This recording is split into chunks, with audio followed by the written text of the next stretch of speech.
150 ವರ್ಷಗಳ ಹಿಂದೆ ಕತೆ ಸ್ನೇಹಿತರೆ. ಒಬ್ಬರು ಒಂದು ಕಾಟೇರಿ ಅಂತ ಹೇಳ್ಬಿಟ್ಟು ಒಂದು ಹೆಣ್ಣು ಒಂದು ಹಳ್ಳಿಯಲ್ಲಿರ್ತಾರೆ. ಆ ಹಳ್ಳಿಯಲ್ಲಿ ಅವ್ರಿಗೆ ತುಂಬ ಧರ್ಮನಿಷ್ಠೆಯಾಗಿ ತುಂಬ ಪವಿತ್ರವಾಗಿ ಒಳ್ಳೆ ಹೆಸರಿಂದ ಬದುಕ್ತಾ ಇರ್ತಾಳೆ. ಕಾರಣಾಂತರಗಳಿಂದ ಆಕೆಗೆ ಮಗು ಆಗಲ್ಲ.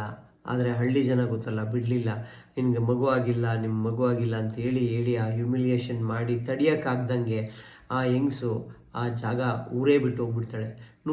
ಸುಮಾರು ವರ್ಷಗಳಾದ ನಂತರ ಒಬ್ಬ ಆ ಹಳ್ಳಿಲಿ ಹೊಲ ಗದ್ದೆ ಕೆಲಸ ಮಾಡ್ತಾ ಇರೋ ಸಮಯದಲ್ಲಿ ದೂರದ ಒಂದು ಮರದ ಹತ್ರ ಒಂದು ಪ್ರಕಾಶವಾಗಿ ಅದ್ಭುತವಾದಂಥ ಒಂದು ಬೆಳಕು ಬರುತ್ತೆ. ಆ ಬೆಳಕು ಏನು ಅಂತ ಹೋಗಲ್ಲಿ ನೋಡಬೇಕಾದ್ರೆ ಅಲ್ಲೊಂದು ಸುಂದರವಾದ ಬೊಂಬೆ ಸಿಗುತ್ತೆ, ಹೆಣ್ಣಿನ ಬೊಂಬೆ, ಕಲ್ಲಿನಲ್ಲಿ ಕೆತ್ತಿರುವಂಥದ್ದು.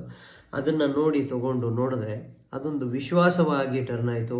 ಎಷ್ಟೋ ವರ್ಷಗಳ ಹಿಂದೆ ಕಾಟೇರಿ ಅಂತ ನಮ್ಮ ಹಳ್ಳಿಯಲ್ಲಿದ್ದವಳು ಕಳೆದು ಹೋದವಳು, ಮತ್ತೆ ಬರಲಿಲ್ಲ. ಇವತ್ತು ಅವಳು ದೈವವಾಗಿ ಬಂದಿದ್ದಾಳೆ ಅಂತ ತಗೊಂಡು ಅದನ್ನು ಅಲ್ಲಿ ಪ್ರತಿಷ್ಠಾಪನೆ ಮಾಡಿ ಪೂಜೆ ಮಾಡಿ ಇವತ್ತಿಗೂ ನಡೆಸ್ಕೊಂಡು ಆ ದೇವಸ್ಥಾನ ದೊಡ್ಡದಾಗಿ ಬೆಳೆದು ನಿಂತಿರುವ ಒಂದು ಜಾಗ ಆಗಿದೆ.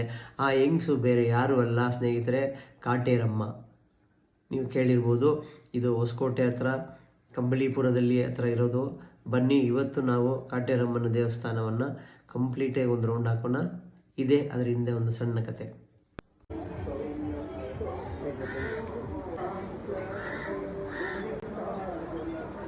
ನಮಸ್ಕಾರ, ನಾನು ನಿಮ್ಮ ಸಖತ್ ಸಂತು. ಇವತ್ತು ನಾವಿರೋದು ಕಾಟೇರಮ್ಮನ ದೇವಸ್ಥಾನ ಕಂಬಳೀಪುರದಲ್ಲಿ, ಹೊಸಕೋಟೆ ತಾಲೂಕು ಹತ್ರ.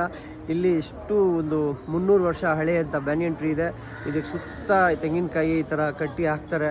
ನಂಬಿಕೆಗಳೇನೆಂದರೆ ಅವ್ರಿಗೆ ಕಷ್ಟ ಇದ್ದರೆ, ಮದುವೆ ಆಗದೆ ಇದ್ದರೆ, ಸಾಲ ಇದ್ದರೆ, ಕೆಲಸ ಆಗದೆ ಇದ್ದರೆ ಅದೆಲ್ಲ ಬಂದ್ಬಿಟ್ಟು ಇಲ್ಲಿ ಕಟ್ಟಿದ್ರೆ ಎಲ್ಲ ಪರಿಹಾರ ಕೊಡುವಂಥ ಕಾಟೇರಮ್ಮ ಇದ್ದಾರೆ ಅಂತ ಒಂದು ನಂಬಿಕೆ ಸ್ನೇಹಿತರೆ. ಬನ್ನಿ ನೋಡೋಣ.